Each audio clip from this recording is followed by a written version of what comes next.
It's fell well. So good organising skills, Maria. So today's session, as you can see from the first slide, it's about carbon reduction. Most of you know what we do. We're all about carbon reduction and sort of reducing your energy bills. So that's going to run through an energy audit today. I'm effectively going to talk you through what an energy audit will give you, and obviously what the programme can provide you with in terms of grant funding moving forward. So before we start, as you'd expect, there's a little bit of housekeeping to go through to make it as easy as possible today. Can you move the slide on, Maria, please? Okay, so if you wouldn't mind, can you all, if possible, turn your videos off? That just helps us with our bandwidth. And most importantly, please, if you can, just pop yourselves on mute, as most of you have done, just to keep down that background noise. Now, in terms of the session today, we've got a lot of slides to get through, which I'll drive. I'm going to do about 45 minutes of my knowledge and knowledge transfer and go through what an audit will give you and the grant funding will give you. And then we're aiming to have about 15 minutes Q&A at the end. So if you can, either write your question down and save it to the last 15 minutes and raise your hand, or if you want to, just drop the question in the chat box and I'll come back to that at the end of the session, or one of my colleagues will pick up the question for you during the session, if that's okay. As you would expect, the webinar is going to be recorded, so we will send it out to you later on so you can view it again later on. And we'll also send out a feedback form. We like to improve, obviously ongoing as best we can. So let us know how we did, let us know where we can improve, and that helps us for future events as well. Okay, so just to quickly go through the agenda, if you can give me the next slide, Maria, please. So you've got a little bit about me, which we'll come to next. Why is carbon reduction so important? And then the crux of it's going to be on an energy audit, what you expect from an energy audit, what it gives you and what benefits it can provide. And also I'm going to explain how I would do an energy audit so you can sort of understand the mechanics behind that as well. I'll go through a bit about the grant funding, which of course is the nice bit at the end. And then, as I've just said, we'll follow up with a nice little Q&A at the end of the session as well. Okay, next slide, please, Maria. So the boring bit, that's obviously taken in sunnier times, that picture when I was happier as well and a bit less stressed. So bit of background to me, I've been involved and interested in sustainability and environment for quite some time.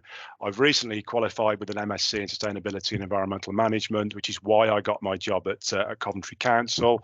And since 2021, I've been doing an energy advisor's job. So I've helped over 200 businesses in our area reduce their carbon footprint, reduce their costs and access grant funding. So this is what I do day to day, basically, and it's what I enjoy the most about the job. So that's a bit about me. Let me just quickly set the scene on what today's session will give you in terms of carbon reduction. If you can just jump to the next slide, please, Maria. So look, we all hear about carbon reduction. We all know there's a climate crisis on at the moment. Just to sort of set the scene in terms of why carbon reduction is so important for SMEs, first of all, SMEs are a massive percentage of UK businesses. So bigger picture, as you would expect, if we can get SMEs to reduce their carbon, it's going to make massive inroads into reducing global, national, international carbon moving forward. It's all about cost savings, though. Businesses that I engage with, cost savings are key, basically. So by reducing your carbon, it follows that you should be able to reduce your costs, which of course is key in today's very competitive market. But as well as costs, there's also things to consider in terms of your business perception, the perception of your business as a green business. And we're talking about helping you win more business, helping you win tenders in your supply chain. I do see people that have to show a carbon reduction to win business in the automotive supply chain, for example, as well. And it's about retaining that competitive advantage, because if you're not doing this, I guarantee that your competitors will be moving forward. So that's why we feel, obviously, that it's so important: cost, perception, competitiveness, basically. Okay, can I have my next slide, please, Maria? So what we're going to do, I'm going to talk you through what I would do if I visited your business, or what I would do on a normal energy audit. So we've tried to sort of make it as simple as possible to follow. So we've made up a business called Mano Electros Limited, and I'm going to talk you through what I would do if I was visiting that business and what I'd be looking for in terms of the energy audit moving forward.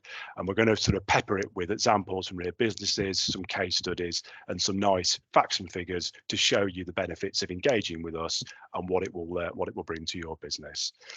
Okay, next slide, please, Maria. So, oh yeah, very importantly, just to sort of set the scene on what this won't give you, because we do get asked this a lot. It won't give you an EPC rating. That's a separate bit of certification you need to do separately. ESOS, it won't give you that, although that's more for larger businesses, and it won't give you anything towards any sort of ISO 14001 accreditation you're looking for. What it will give you, though, is it will flag to you where your business can make savings, and then you can then go and engage with other experts to get some firm quotations in for that work. So it's very much a guidance, basically. And as it says there, we follow ISO 50002 methodologies, and we also follow a lot of the Carbon Trust recommendations as well that you'll see later on in the presentation. Okay, right, so energy audit. So obviously you've engaged with our program, you've inquired, which I'll show you how to do later on. We will first of all make touch with you via a phone call, and then we'll arrange the site visit. And basically, we'll sit down with you when we first get to site and just sort of go through what you're looking to achieve. This is the bit that I like the most, actually, because I get to talk to business owners, see what problems they've got, see what barriers they've got to investment, get a feel for their capital expenditure, what money they've got to work with. But also, we ideally would like to go through your energy bills in that initial meeting. I'd like to see them prior, if not during that meeting, because that then gives us a baseline. The baseline is key for your annual consumption because it shows us what we can make percentage savings against, but also within those energy bills, if you're going to share them with us, it gives us the energy rate you've been charged, which again is very, very critical because that has a bearing on your ongoing savings and your payback periods.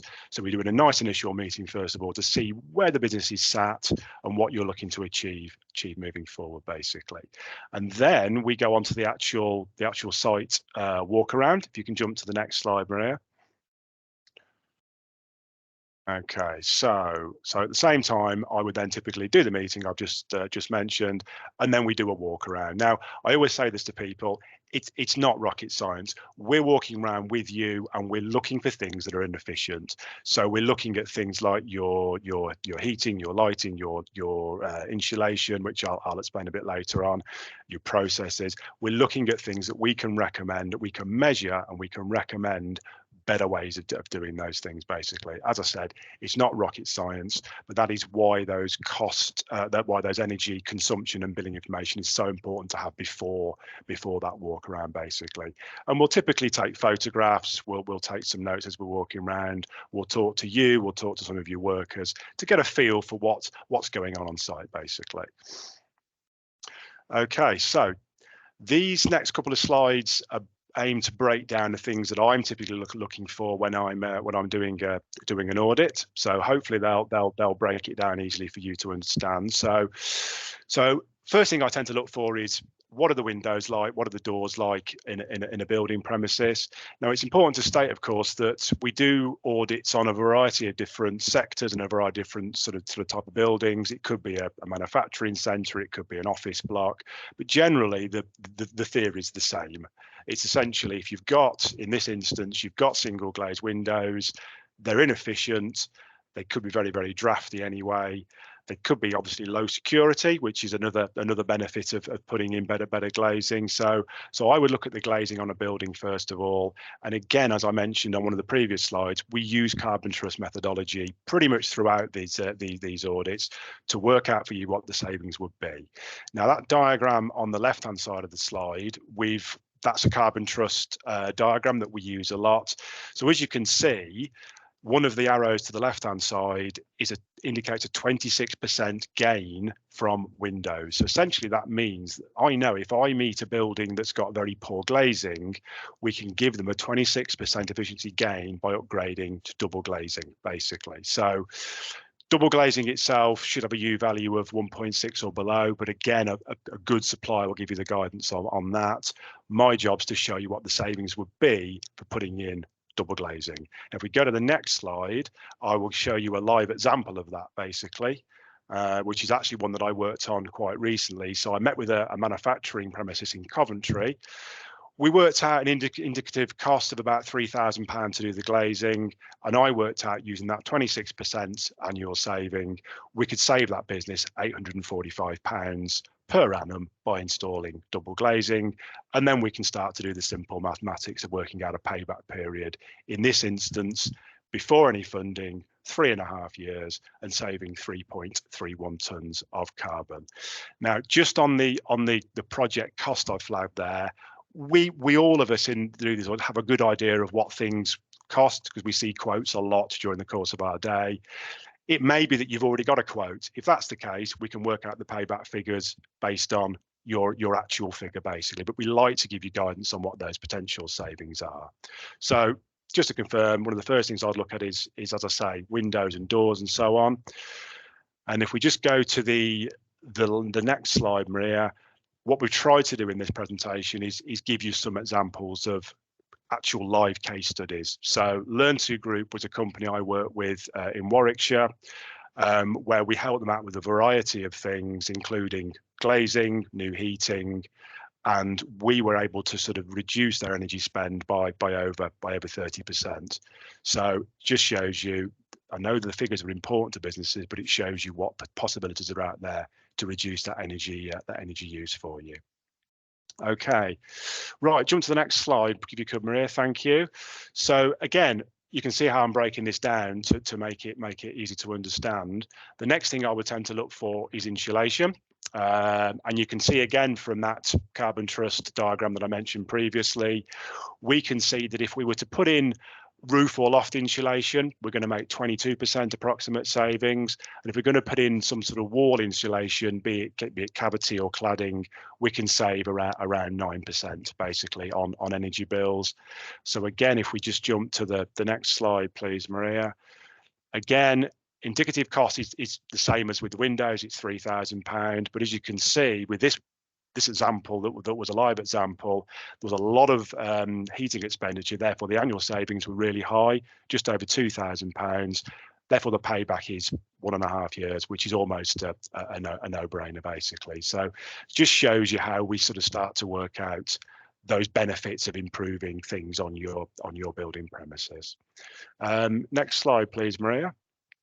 Okay, now we've put roller shutters in because especially in Coventry, we have a lot of manufacturing companies we work with, and a lot of them have those really old-fashioned metal shutter doors that tend to be manually operated, very often with a chain on the right or the left-hand side. So they're very slow to open or close, and they're uninsulated. So by upgrading those to rapid closure doors, they're the ones that go really quickly up and down and are also insulated. Again, as you would expect, there is an efficiency saving to be made. Carbon trust, again, estimated between 9 and 18%, depends on the building, depends on the type of door you're having put in. But again, it's a really quick and easy way of keeping that heat in your premises to improve things. And again, as with double glazing, nice little knock on, it could improve the security of the building as well. So you're getting those nice little additional benefits as part of the project. So here's a live example I did with a business last year where they invested a lot of money in a couple of shutter doors. Actually, it was a £30,000 outlay, saving just under £10,000 a year on their heating bills.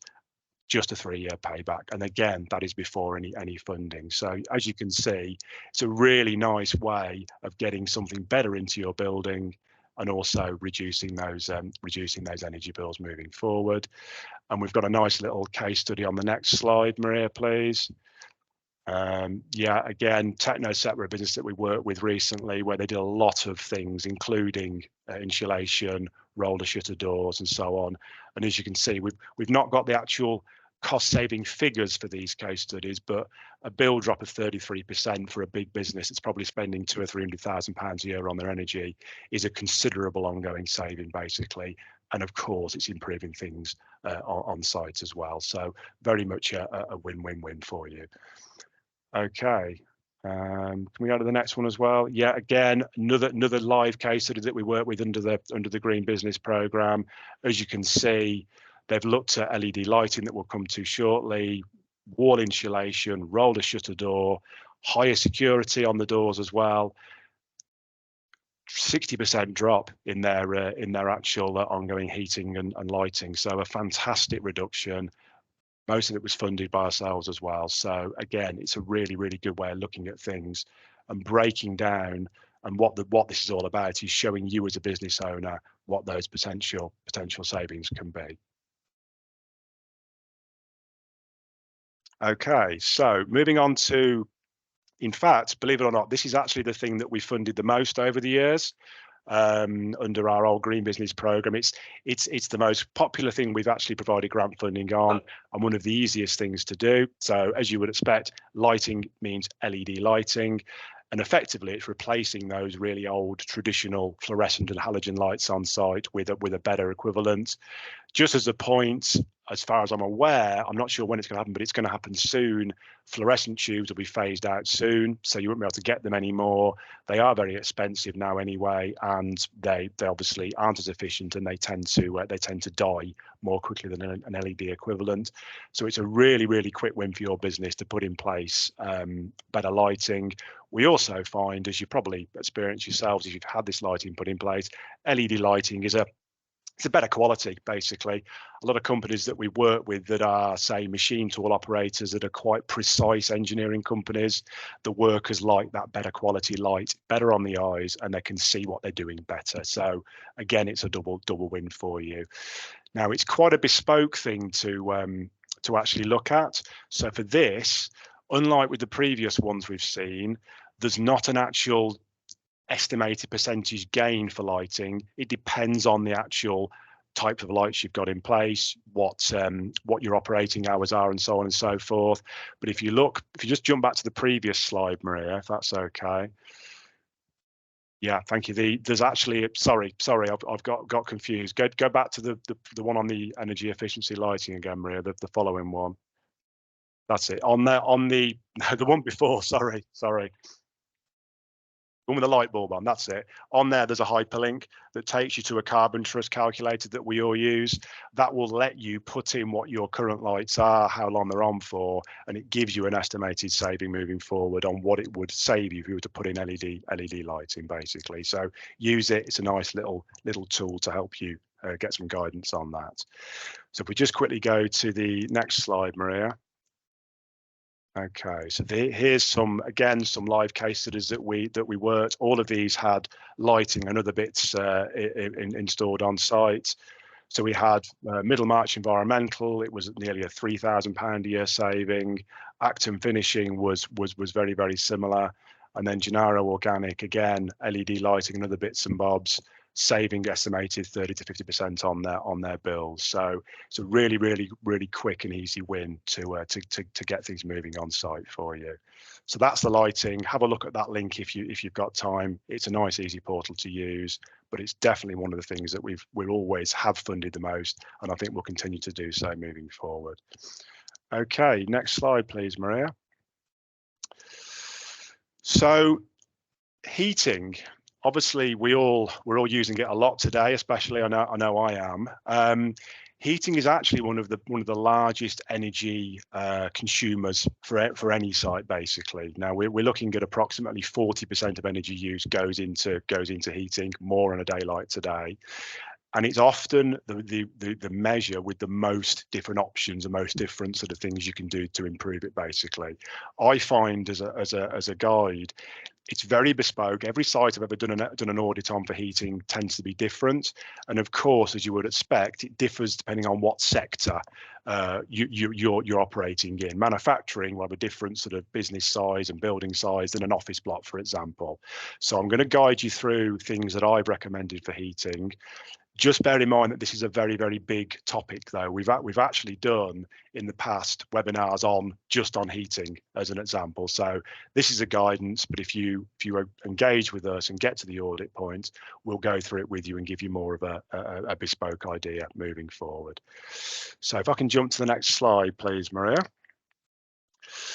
Okay, so most of the audits I've done, most people have a boiler of sorts. It's either an oil boiler or more likely a gas or an LPG boiler.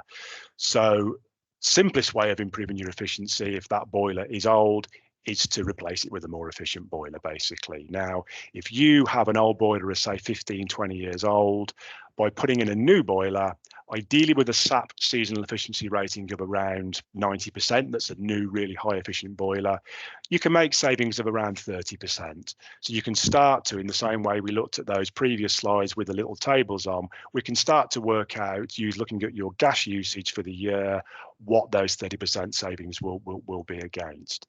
And this is where it starts to get a bit more complicated, because you might, as a business, want to get away from fossil fuels. And obviously, that is something that we all want to do at some point, but we appreciate that it might not be completely commercially viable at the moment. But if you were to go away from fossil fuels, I have provided guidance on, for example, putting in electric radiators. So taking out a current gas boiler, putting in those nice electric radiators you've seen that are wall mounted. And the key thing with those is they're a low kilowatt rating, but they've got individual controls on them. So you can thermostatically control the temperature, and you can also set a time profile on them. So therefore they're more controllable and they use less energy than an equivalent gas radiator boiler system would use. We've also put in manufacturing sectors infrared heaters. So there, as you can see from the picture there, they can be wall mounted, they can be mounted on a stand. They are more efficient than the equivalent gas heater for, say, a factory or a workshop, and they heat the man and not the space. So they would be on by somebody's workstation or somebody's desk. They're very, very good for that kind of environment where people are at a static place all day. They're not so good at where people are moving around a warehouse all day, because they don't heat the actual space. But as a rule, they are more efficient than an equivalent gas boiler setup. The next bullet point you'll see, I'm mentioning something called destratification fans. Now, a lot of people that are on the call that I saw today on the attendance list, I visited before. A lot of people in Coventry in particular have large manufacturing areas where they have those large gas space heaters, basically, where they hang from the ceiling or they're floor mounted. They're very, very, very powerful, and they heat lots of space very, very well, but they are very, very inefficient. Now, I have yet to see a decent non-fossil fuel equivalent for those. And if someone's on the call that can correct me, fine, we'll discuss that later on. But I've yet to see a really good, lovely, renewable option to replace that kind of gas heater, because they work well in that environment. So what we like to do is make them run more efficiently, basically. Now, destratification fans are fans that would sit on the ceiling, and they effectively blow the warm air down in a large space close to floor level, so effectively you're paying to heat less space. So they can save up to 20% in those kind of industrial units. The payback periods are quite small on them, so you'd use them in conjunction with the existing gas to make it run more efficiently. And then finally, we have looked and we have funded in the past things like heat pumps and air conditioning. They can be more efficient, albeit with heat pumps, the capital cost can be quite high at the moment, unfortunately. But if you've got solar already, then that is a really, really quick win for that kind of installation. Or in fact, with anything electric that I mentioned on there, the electric radiators and the IRs, it can be much, much, much, much cheaper if you've already got free energy from your solar on your roof. So that's a real quick overview of heating. As I say, it is very, very bespoke, and we would work with you to provide a more accurate estimation once we've been on site. So I hope that gives you a bit of an idea of the kind of things that we're looking for on site, though. And if we jump to the next slide, Maria, there's an example here of the most straightforward upgrade that I mentioned right at the start. A high efficiency boiler in this instance was just over £15,500. It was just under £2,000 a year on energy savings. So a payback period, excluding funding, of 8 years. So it was an easy way of getting that business to reduce their energy use down. Okay, let's jump to the next slide, please, Maria. Okay, so again, as you can see here, we've got a nice case study example. Margaret Hills, based in Kenilworth, and also Protec, who we work with.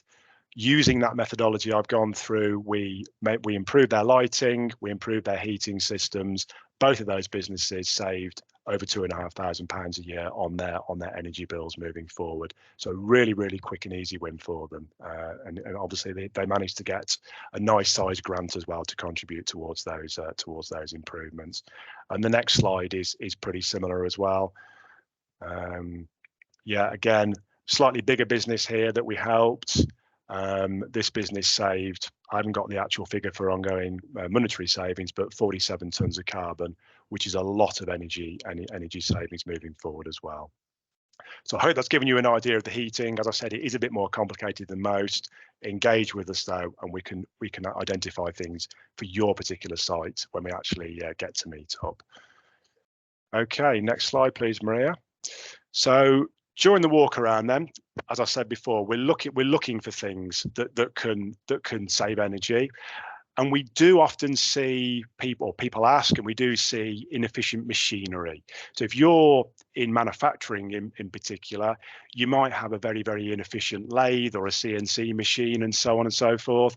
So we can start to look at those as well. It may be that an equivalent CNC machine either has a lower energy demand and that lower kilowatt demand, or can do the same job quicker and will therefore obviously use less energy.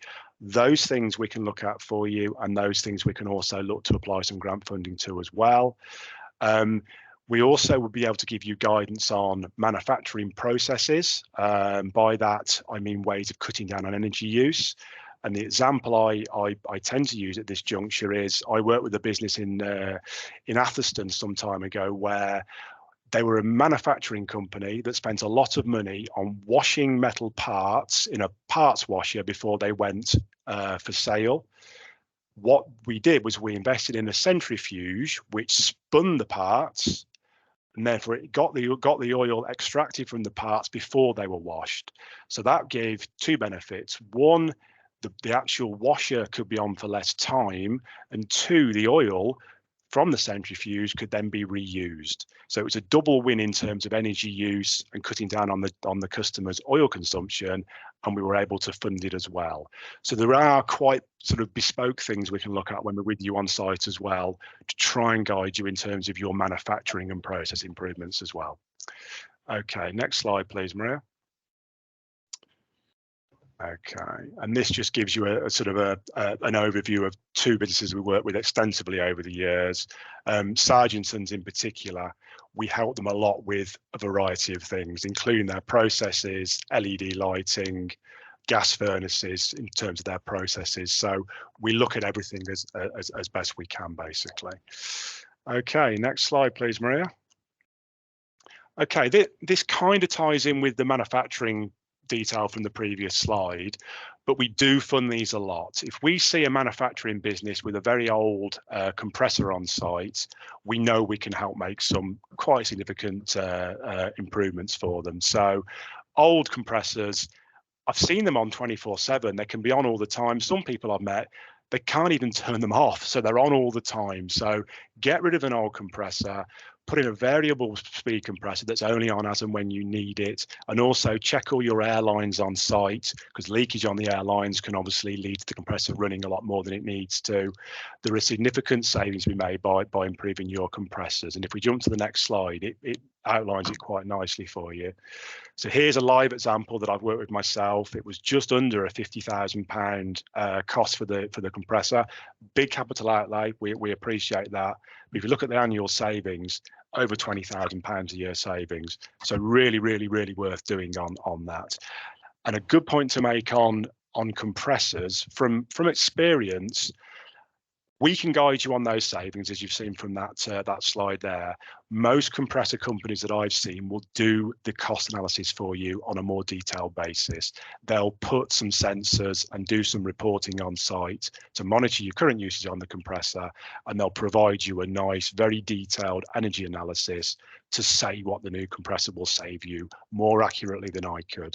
Obviously, it helps them win a sale, so use that. But it's a really quick win to get that energy use down and get the business moving more, working more efficiently, basically. Okay, next slide, please, Maria.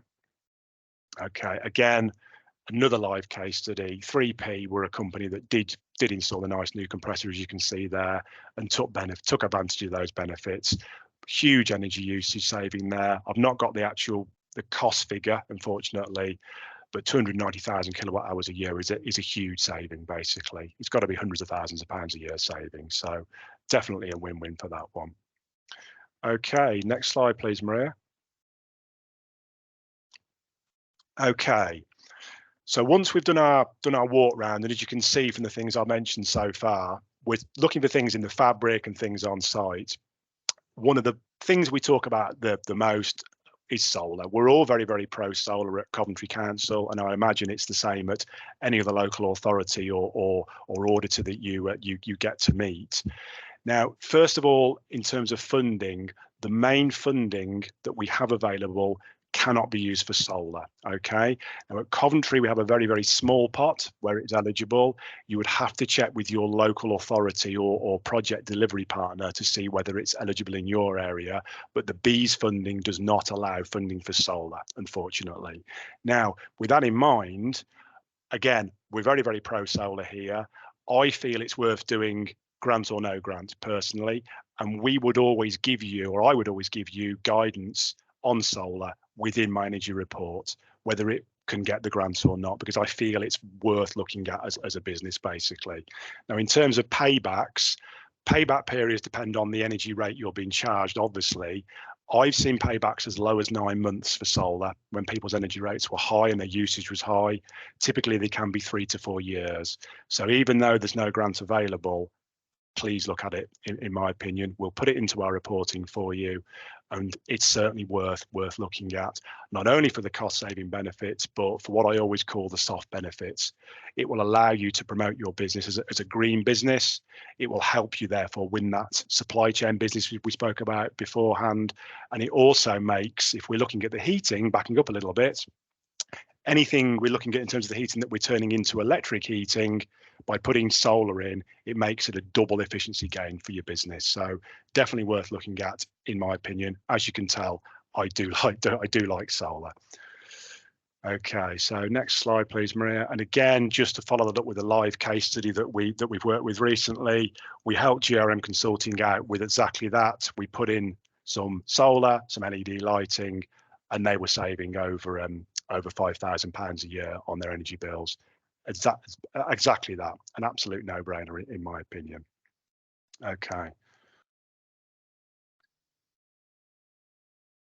Okay, so this is coming to the end of these examples, but the next thing that we will always put into an energy report for you is something that you can do yourself. So we call it energy management, also known as behavioural changes. And again, you've seen the phrase before, the Carbon Trust that guide us a lot on our efficiency gains. They estimate that you can save up to 10% on energy costs by no cost measures. And by that, it's effective good housekeeping. So you turn your lights off when they're not in use, you turn off your PCs, you close doors, you do the things that you would want to do, but very often don't have time. That can save you up to 10% on your annual energy bill. So it's very, very much worth it. And it obviously is something that your staff could be engaged on to help moving forward as well. So it's very much a very, very low cost, obviously a no cost implementation with up to 10% benefit. So if you're spending, £10,000-15,000 a year on energy, you can start to see that it's worth getting your staff to think in a more sustainable way. Okay, next slide, please, Maria. Yeah, and again, there's some more bullet points there in terms of what we recommend: close doors, move equipment away from radiators, common sense, basically. Okay, so I hope that's given you an overview of what we're looking for on an audit when we're walking around with you. What we then do is we will then prepare you an energy report, and it would summarize all of our findings, basically. So what I've tried to do here is just show you what would be in the report. So in this table here, I've put in all of the examples we had on the previous slides to give you a total, basically, because we would give you a summary within the report, and we would then give you a further expansion on the logic behind each one of those things we've identified. So you get more detail than just a table, basically, with some calculations and explanation on how we've worked out those savings. But using the company we've used throughout the presentation as a live example, as you can see, if this business were to invest just over £100,000 in the measures we identify, the savings are just under £45,000 a year, with a 2.25 year payback. So to me, that looks very, very attractive, basically. Now, it's important to state at this point, we would then recommend that you go out to market for each of the things we're identifying, and you would get some quotations. Now, that would be critical for two reasons. One, you need quotations to support any application you make. And two, while we know our stuff, we're not experts in those particular areas. We would rely on you going to the experts to give you a more bespoke quotation and then back up what we're saying, basically, to give you that more expert guidance moving forward. So engage with those experts and they'll be able to give you their expertise. I have actually seen it in, for example, with heating, where I've recommended something, a client's got a supplier out to site to quote, and that supplier has recommended something else. That's absolutely fine.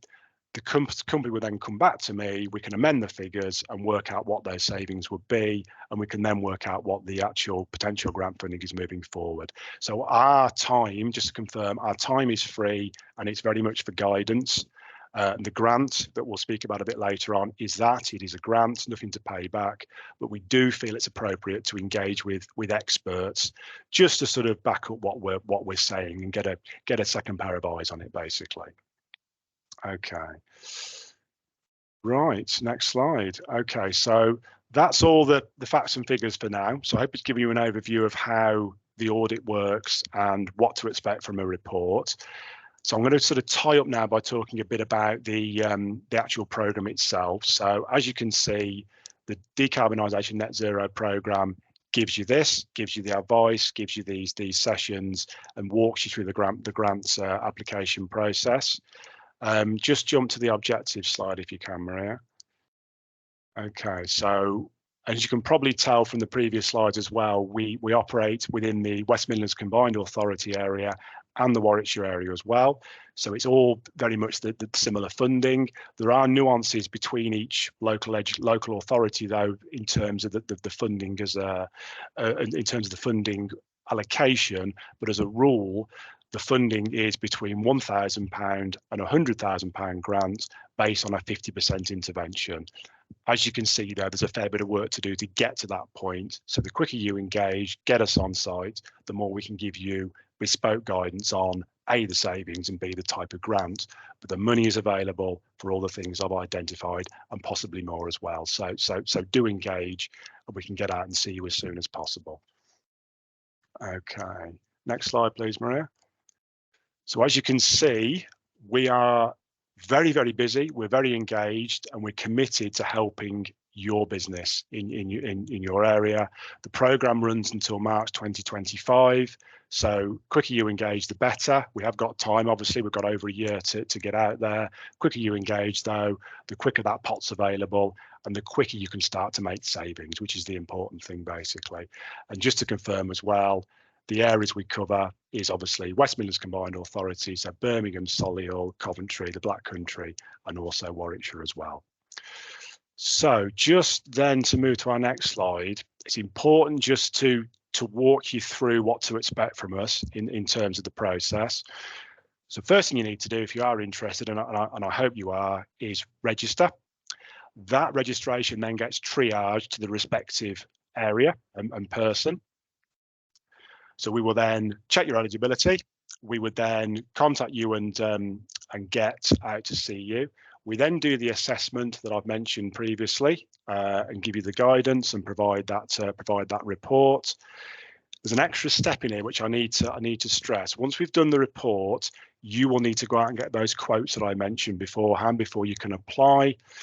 You would then apply for the grant of up to £100,000. Once that's approved, you can go and get the work done. Once the work is done, you would pay your supplier and then you claim back the money from us. So effectively, it's a very important point to stress. The grant is the last bit of the jigsaw. You get the grant right at the end. So what I mean by that, and we do get asked this a lot, you don't get the money up front, basically. So once the work is done and the claim has gone through, you get your money at the end of the equation, basically. And on the subject of the quotes, actually, I've just thought something to mention. You're not restricted to what supplier you can use. You can use whoever you want as long as you justify why you're using that supplier. So say, for example, you had 3 quotes in for windows. You're more than welcome to choose the more expensive one if there's a logical reason why you want that supplier on site. So you can go out and get who you want as long as you justify why you're using that supplier, basically. Okay.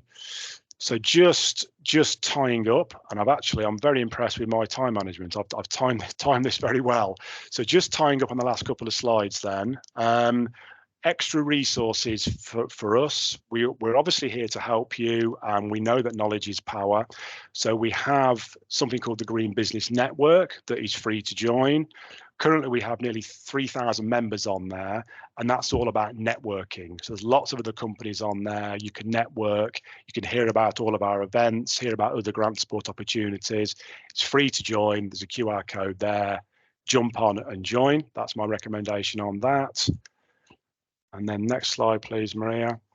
Yeah, the Green Business podcast that you'll be pleased to know I host that as well. So there's no escaping me, unfortunately, but we do a podcast every month or so to try and bring new things to our audience. For example, we'll do one on heating, one on solar, to try and let people know what's out there in terms of guidance on those kind of things. Again, there's a QR code there that'll take you to our website. There's a fair few past episodes. We've got one coming up very soon as well that we're recording soon. So we try and get them out the door every sort of month or so. So that's there. That's obviously free to look at as well. And then a really nice piece of knowledge as well. When I'm with businesses talking about things, one of the first questions I get asked is, where do I go for a quotation on what you're recommending? Now, as a local authority, Coventry Council, we have to stay impartial, and we're not allowed to recommend a particular supplier. And I'm sure you can appreciate why. It's for due diligence and whatnot. But we do have a website called the Green Business Directory, where there is a lot of suppliers on there in various sustainability sectors.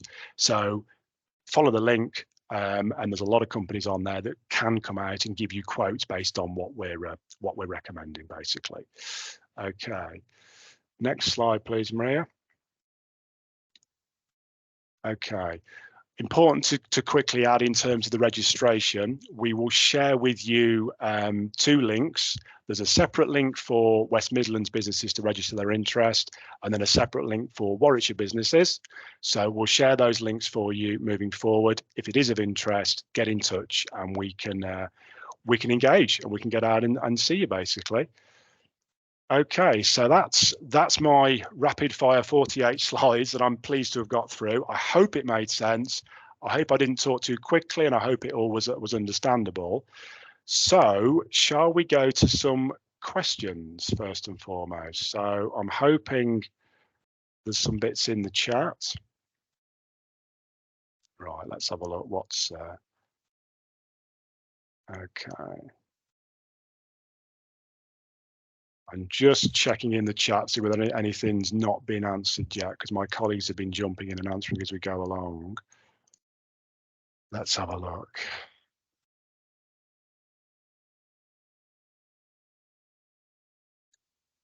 John, if you can pick the one up from Mark. I'm just looking at one from, let's have a look. Right. The one about carbon credits. Okay, Mark, right. If you're still live, thanks for joining. Still on the call, thanks for joining. Just for the rest of the attendees, Mark's asked a very good question actually on carbon credits. Are carbon credits available that can contribute to return on investment and improvements? If so, how are these obtained?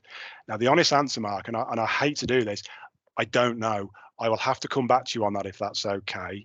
So if you can drop your details in the, or in fact, no, we'll have your details on the attendee list. I will find out for you and I will come back to you on that. And if we need a further chat offline later on today or tomorrow, happy to do that. But I'm afraid I don't know the answer to that now. So it's not a good start for the question. So I apologise, but I'll come back to you on that one a bit later. Okay. Rob, good question. We get asked a lot actually about home offices. Now, under the previous program, the Green Business Program, it was specifically a no for any sort of home offices, basically. The rules on the new funding are a little bit more grayer, if that's the right phrase to use. So, Rob, possibly, I'm happy to have a further conversation with you about your exact setup, and then we can decide whether you're eligible. So, Rob, if you want to just sit tight, I can come back to you on that one as well. Yeah, as Claire's answered already, Rob, on that one, we need to know a little bit more about the current setup, basically. And Anthony, yeah, that's a good question actually, and it's something that we get asked a lot, because the first thing that people ask when we meet them is, how on earth do I start to measure my carbon footprint, basically? Now, we can help. There are, as you've probably seen, if you Google it, there's all sorts out there. There are a lot of platforms available that will help you do that. I don't know where you are in the country. If you're in Warwickshire, there's something that I can guide you on. But there is a good platform called Zella that we know of and we worked with in the past. I will share details on that. And if you are in Warwickshire, there's an actual nice win on that in terms of the subscription costs on it that Warwickshire County Council are offering. Good, you're in Warwickshire. Okay, what we'll do, Rob. Rob, thanks for joining. Yeah, we've taught Zella before, so effectively, just so everyone on the call understands, Zella is a really good, and this is no affiliation with us at all, but it's a very, very good carbon management platform. So it will help you establish your Scope 1, Scope 2, and Scope 3 emissions, and it gives you pathways to improve, basically. And at the moment, Warwickshire County Council are offering a free trial of the Zella platform. I think it's worth getting anyway, but we will drop the web address in the chat for you, Anthony, and then you can have a look at that. And if you need a further chat with us, because you're in Warwickshire, you'll engage with myself and my colleagues, so we can talk you through that moving forward. But that's a good question. Thank you. Have we got any more questions? Okay, I think Claire's done a sterling job of answering most of them. Yeah, I can see further up, Anthony, you've asked a few more questions before 1 o'clock. So yeah, Bernie was a colleague of ours in the Green Business Programme. So we're able to re-engage with you and answer all these questions for you. So it's a good thing you've joined. So if you can just register onto the programme, we'll get out and start engaging and see you as soon as we can. Okay, well, I have no more questions, people. So unless anyone wants to raise their hand if they've got something to ask immediately, I will wrap up. I'm going to take on board a lot of water because my mouth is very, very dry. Again, just to confirm, we will share this with everybody so you've got it for future reference. Anthony, you can jump on now if you like to and ask a further question. Either raise your hand if you like or put it in the chat if it's easier.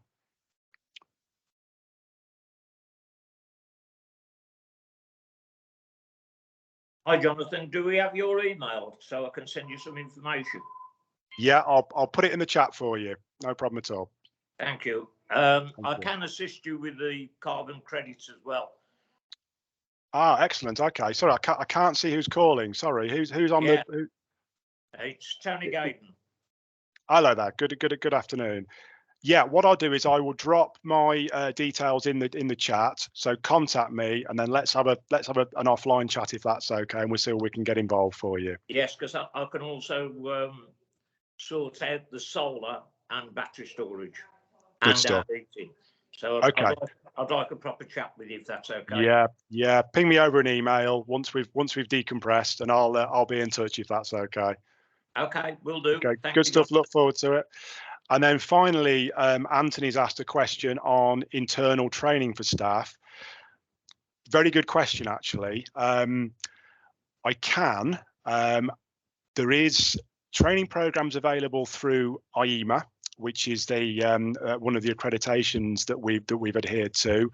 There's various training in terms of what I would call quick 2-hour net zero training, right up to training for your managers, which is more often than not a 2-day course. So yes, Anthony, when we engage, I can definitely recommend some decent training for you. Basically, it's something that we've looked at ourselves within the council as well to try and deliver. We're not quite there yet, but yeah, we're very, very keen on making sure that all of our staff are fully up to speed with net zero, and we can see the opportunity for sort of taking it externally as well. So we'll add that to our list when we engage further, when we get to meet, if that's okay. Okay, I'm wrapping up. Just a final point. Maria's put the last slide on there. We're rolling out lots of events for the next sort of couple of weeks. We've got an upcoming webinar on renewable energy, which will go through solar in the main. Face-to-face event we've got is on the 8th of February at the Village Hotel in Coventry, starting early at 8 o'clock. That's a nice in-person event when we get a chance to network with you fully. So if you are free, come along to that. Good thing on that is we can actually give you some refreshments, some tea, coffee and bacon rolls and so on. So please come along to that. So we find with the in-person events, as you would expect, it's about that knowledge transfer, but about the networking bit as well. You might meet people that you can get involved with and ask questions of, that have used Zella, for example, in the case of Rob, who joined the chat earlier on. So those events are key. So keep your eye out for those events. Join via the hyperlinks on the actual slide, or just look at our media channels to see when those events are coming up. We are very active on LinkedIn, for example. So keep your eye on that, and I'll hopefully see you at some of those events coming up. So that's it from me. Thanks everyone for joining. We'll share the slides, we'll share the survey with you as well, and we look forward to seeing you on site at some point soon. Thank you.